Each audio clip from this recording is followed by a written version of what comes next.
jersey na fe pa edubu bi na se team bi enya a sponsor eya na blame team no ba dubu bi so na onya chairman yammo mabaso jersey na da so e sambo na da so no e kame say the features of the team Kotoko yen nyina yen nim no enom dia jersey no yeah how what team no very jersey no interesting and me gidi say tie before no enso hu say omudu omu bo Kotoko no omu brand ekosoro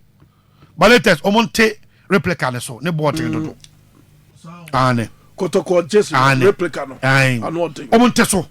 price no was so omonte so me no ka say has hu ni say on here a sponsor on wo be China ko twa jersey na ba no de bia be share players no ton bi simple sana has here no has jersey no so do be bo me a omu ni ke sponsor bia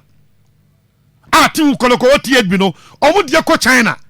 no mo ko twa jersey na ba no mo be to jersey no omu teka no to replica no de teka simple eti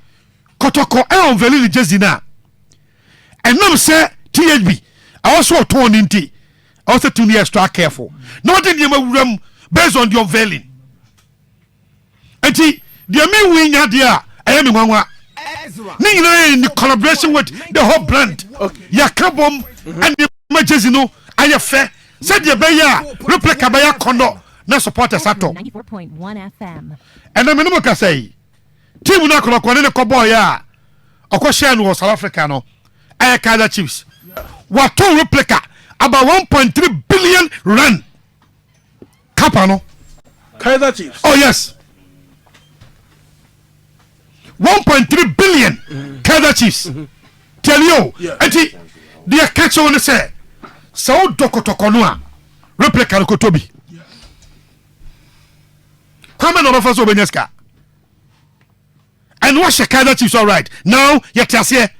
but me okoba ye Uti report from South Africa 1.3 billion rand Jesus in Kwano no our ton our kappa interesting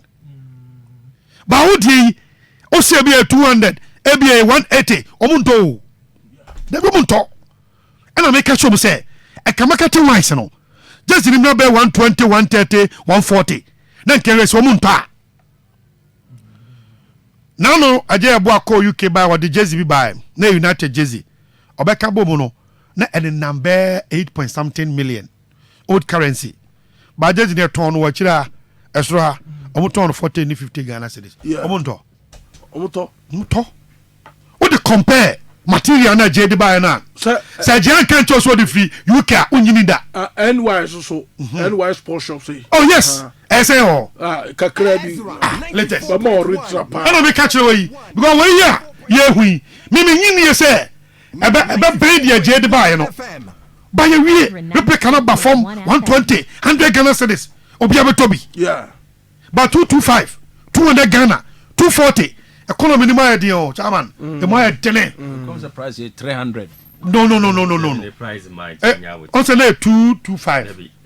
but the first one first one no it's a 225 and they say buy but you see we no say a shoot na here more than even 200 Ghana cedis me nim penifo no nya dwen me catch you say marketing wise no e bonem na form na even though say be quality no be form na e bonus sort ya me nim be ya dwene now house of folk na chama we do compare so how's the training kit say how's the you show yi a training kit omu just ya omu training kit sir there be a training kit obi a unveiling the jersey our brand THB our ton jersey no on say what the marketing strategy awrem and until now unveiling no are too complex on the part of obi a and they will tie now on social media has the training kit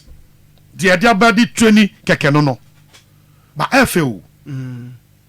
I'm say has the training kit any FA okay so we know I woman has a 14 na a design and makotwaba on say brand bi na dia na no mo pam no video by na bi twa China obu tutwa ko twa no Malaysia na no house video ya omo just ya na kantamanto say enya kan we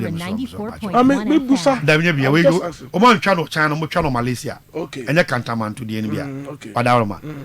now so compare Jay-Z ni de Kotoko on velia why a mistake so na Jay-Z obi replica our replica ama normal Jay-Z or the bobo any training kit difference room yan train Emma has on veli ni Jay-Z obi use no 2025-2026 season asanya compare tienio yan train